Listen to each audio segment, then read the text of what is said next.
In this video, I'll show you how I mounted my dash cam, ran the wire for it behind the interior paneling and window weather stripping, and how I hardwired it into my car's electrical system. This is the dash cam I bought. It's a Nextbase 320XR. It's a bundle, so it's got both the front facing and the rear facing.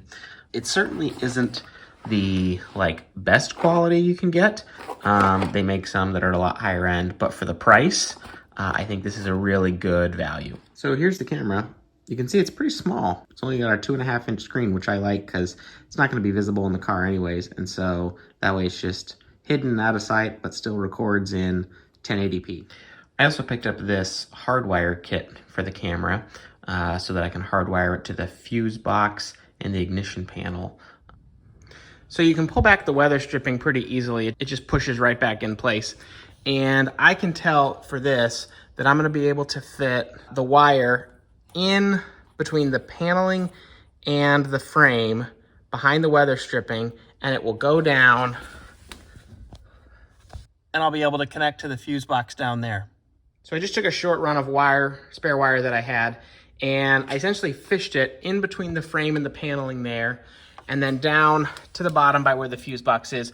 I'll use this to pull one end of the cord up that'll then run over to where the dash cam will be located. So you see that was pretty straightforward. I just made a little bend there and just gently pulled it up. Didn't snag on anything, which worked well. So now I'll just pull all this up and then run it over towards where the dash cam will be. So now what I've done is I've pulled out enough cable so that it's approximately the length I need, so that when I run it all the way across, this will hang down exactly to where I need it. So I know from experience that getting the wire around this panel and up here can be really tricky because there's an airbag here. You don't want to pinch the cord anywhere. And there is a way to do this without taking off this panel, just by sort of pulling it out and pushing the cord back in there. So once you've got the length just right, it's pretty easy to get it in up here between the windshield and the ceiling. You can just push it up and it'll stay up there once you get both sides in. So that's not too complicated. Yep, just like that. So now this is the trickiest part. So for now, I've just got it temporarily wedged a little bit in between the main panel and this softer panel. So what I think is going to work well is if I pull it back in various spots and then push the cord in, making sure it doesn't get pinched anywhere, and it should be fine once I get it all back, and hopefully I won't need to remove this panel. There we go. That actually only took a second or two, so you can see it's coming back in here, and then the rest of that cord will just fit up between the paneling and the frame, and then you just push the weather stripping back in place. I found what works really easily is if these panels, they have a little bit of give to them.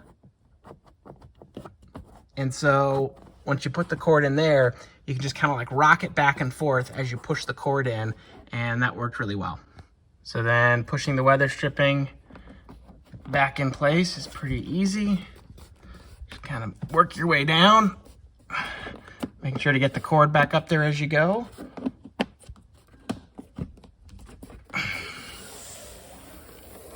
There you go. So now I got power coming down towards the fuse. Obviously I have to tie all those up and put them up out of the way. And I got the power cord here for when I mount the camera. Next, I mounted the camera centered behind the rearview mirror with a clear view ahead of the car. So according to the instructions, you're supposed to mount the black end of the cable to some metal part of the frame, rather than try to find some screw back in there that I can loosen. I found a hole up in one of the framed components up there, and so I'm going to put this all together kind of like this, screwed together and tightened up to that component, and that should do the trick. This was up underneath the steering wheel, so it was hard to video, but here's a picture of how I used a spare screw, nut, and washers to secure the black wire terminal to a metal component of the car that has electrical continuity with the car frame. So this is the device that Nextbase supplies. They have a few sizes of them. What it does is it taps into one of your fuse terminals, and then this top fuse protects the actual dash cam circuit, and then what you do is you put in the rating fuse that you're tapping into right there below it, and that protects the main circuit that you're tapping into. So I've got the owner's manual out, and I'm just looking through the different fuses, And I'm trying to find a circuit that will be powered only when the car is on. I don't want the camera on while the car is off. So, power to things like the door locks, I can't tap into. So I've got a couple things here that I'm going to try. I think this one right here is promising. This VB Sol, which is solenoid valves for some of the fluids and stuff in the cars. Pretty sure that one won't be on unless the car is on. So I'm going to get a 10 amp fuse and see if I can tap into that circuit to power the camera. Here's a picture of what that pigtail looks like with the 10 amp fuse installed, and here's a picture of that pigtail installed in the fuse box in the car. So here we are in the car. It's night out, which is why it's dark, but the lights in the garage give you a good perspective. So you can see I've got the dash cam mounted right there underneath the windshield. But when you come up to eye level, you can see it pretty much completely disappears behind the rear view mirrors, so it won't be a distraction while driving. So now if I've got it wired up correctly, you can see it's off. When I turn on the car, camera should turn on. All right. Turned on, it's programmed to already start recording, which it's doing.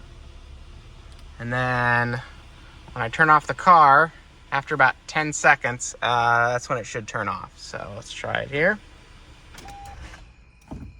Car's off. And camera should run for about 10 seconds and then turn off. So let's see if that works here. Boom. Thanks for watching.